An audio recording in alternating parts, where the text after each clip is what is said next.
runtii waxaan rabaa inaan u hambalyeeyo gobolka Banaadir sida habsamida leh ay u galeen kaalinta koowaad oo ay runtii u muujiyeen ciyaar aad iyo aad u wanaagsan oo quality-geeda iyo tayadeeda aad u sareyso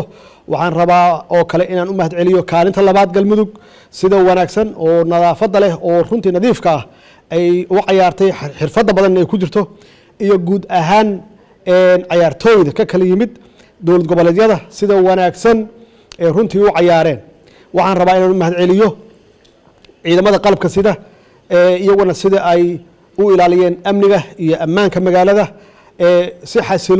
xasilooni ku jirtana ay ciyaarta u dhacday waxaan rabaa inaan u mahad celiyo shacabweynaha Soomaaliyeed meel walba ay joogaan khaasatan gobolka Banaadir sida ay isugu soo baxeen ay u camireen garoonka engineer Yarisow tani waxa weeye waa astaan waa calaamad inay magaaladu ay degan tahay magaaladu inay amni leedahay bulshadu inay dhex gashay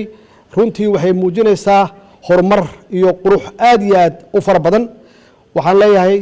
hambalyo mar kale gobolka Banaadir waxaan leeyahay hambalyo insha Allah kuwa laga badiyay iyaguna sanadka soo socday soo noqon doonaan iyaguna waxay qaadan doonaan waqtigooda iyo goobtooda assalaamu calaykum wa rahmatullaahi wa barakaatuh